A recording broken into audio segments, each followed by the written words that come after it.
नमस्कार मंडळी, सुवर्णाज किचनमध्ये तुमचं खूप खूप स्वागत आहे। आज मी ही शिमला आपली जाडी मिरची, भोपळी मिरची आहे, ती मी भरवा मिरची कशी बनवायची ते तुम्हाला दाखवणार आहे। हे बघा, मी ह्या दोन मिरच्या घेतलेल्या आहेत कारण आता मला सध्याला दोनच मिरचीचा फ्राय करून घ्यायचा आहे, तो मी तुमच्याशी शेअर करणार आहे। आता ह्या मी दोन मिरच्या घेतलेल्या आहेत आणि त्यासाठी काय काय साहित्य लागणार आहे ते मी तुम्हाला शेअर करणारच आहे। मिरच्या स्वच्छ अशा धुवून घेतलेल्या आहेत, बघू शकता। हे बघा, तुम्हाला वाटेल का मी ह्या दोनच मिरच्या का दाखवते, कारण आता मी एकटीच खाणार आहे ना, त्यासाठी मला दोन इनफ आहेत मिरच्या। त्यासाठी मी बोलले चला आता ही करतेच तर तुमच्यासोबत पण रेसिपी ही शेअर करावी, म्हणून मग आज मी दोनच मिरच्यांची तुम्हाला भरवा मिरची दाखवणार आहे आणि काय काय साहित्य लागते ते मी दाखवते। हे बघा, आता मी धुवून घेतलेली आहे मिरची आता हिला।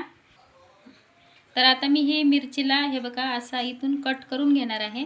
इथं देठ पूर्ण नाही काढलं, कारण कसं देठ काढलं का मग ते आपलं सारण आपण आतमध्ये भरणार ना, मग ते बाहेर निघेल।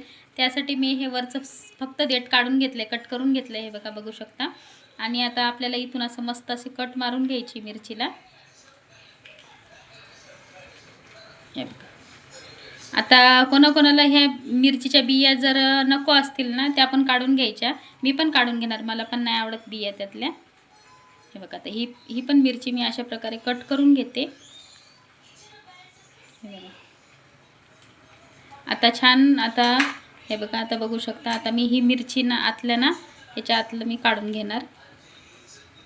तुम्हाला जर ठेवायचं असेल तर तुम्ही ठेवू शकता, पण मी हे काढून घेणार, मिरचीच्या बिया आतल्या काढून घेणार। स्टफिंग पण मग आपलं भरपूर भरल्या जाईल ना त्याच्यामध्ये। मिरच्या मी अशा काढून घेते छान, बघू शकता। हे बघा, आता मी सगळं मस्त असे बिया काढून घेतलेले आहे ह्याच्यातली पण काढून घेतली। आता मी ह्याच्यामध्ये काय काय साहित्य लागणार आहे ते तुम्हाला दाखवते। इथे हे शेंगदाणा आणि तिळाचं कूट आहे। तर आपल्याला आता हे घ्यायचं आहे, शेंगदाणा आणि तिळाचं कूट, बघू शकता तुम्ही। हे मिक्स करून मी एकदाच ठेवते, कारण कसं असं इमर्जन्सीमध्ये कधी पण कामाला येतं।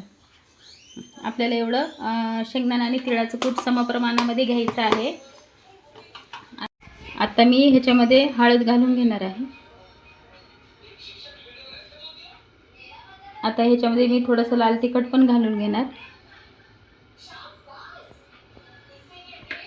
आता मी ह्याच्यामध्ये थोडंसं ना आमचूर पावडर पण ॲड करणार आहे, कारण आपल्याला चटपटीत अशी मस्त मिरची बनवायची आहे ना, म्हणून।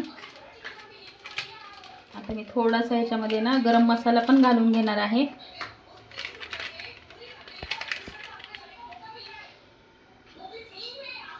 हे बघा, थोडासा गरम मसाला घातलाय आणि आपल्याला चवीप्रमाणे मीठ पण घालून घ्यायचं ह्याच्यामध्ये।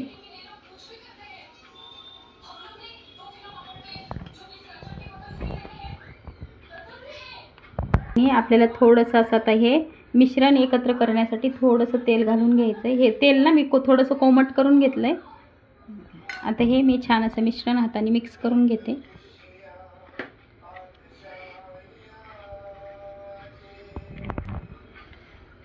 असं आपल्याला हाताने छान असं मिक्स करून घ्यायचं आहे।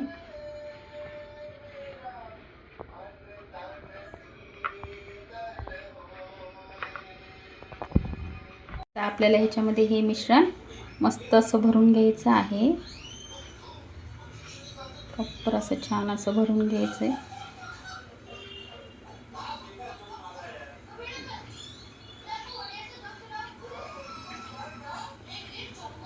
तुम्हाला जर तुमच्या इथे ना भरपूर जण असतील, तुमची फॅमिली वगैरे मोठी असेल, तर तुम्ही ह्या मिरच्या जास्त पण घेऊन ह्याच्यामध्ये थोडंसं मी जसं सांगितलं ना ते प्रमाण थोडंसं वाढवून घ्यायचं आणि तशा प्रकारे तुम्ही हे मिरच्या तळून तुम्ही सर्व करू शकता। तुमच्या घरच्यांना खूप आवडतील।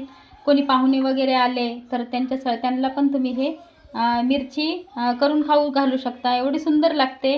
आणि आपण पण दुपारच्या जेवणामध्ये संध्याकाळी मिस्टरांना डब्याला वगैरे खूप खूप छान लागते ही मिरची, नक्की ट्राय करा तुम्ही।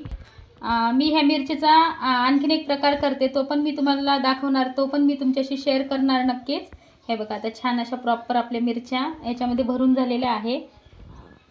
आता मी मिरच्या तळण्यासाठी घेणार आहे. तळणार म्हणजे मी कसा तव्यावरच तिला छान असं गोल्डन ब्राऊन करून घेणार. आता आपल्याला ह्याच्यामध्ये तेल घालून घ्यायचं आहे. इथे बघू शकता आपलं तेल छान असं गरम झालेलं आहे आणि मी त्याच्यामध्ये ना थोडंसं हिंग घालून घेणार बघा, अगदी थोडंसं. आता ह्या मिरच्या आहेत त्या आपल्याला ह्याच्यामध्ये अशा सोडून द्यायच्या आहेत.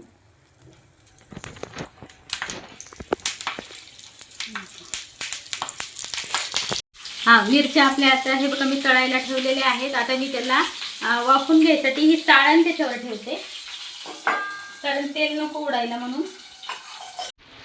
बघू शकता आपल्या मिरच्या छान अशा तयार झालेल्या आहेत. हे बघा खूप छान कलर आला आहे. हे बघा मस्त अशा क्रिस्पी आणि गोल्डन ब्राऊन झालेल्या आहेत मिरच्या. फोटो घे ना किती. तर ही आपली भरवा मिरचीची रेसिपी तुम्हाला जर आवडली असेल तर प्लीज माझ्या रेसिपीला लाईक करा, शेअर करा आणि सबस्क्राईब करायला अजिबात विसरू नका.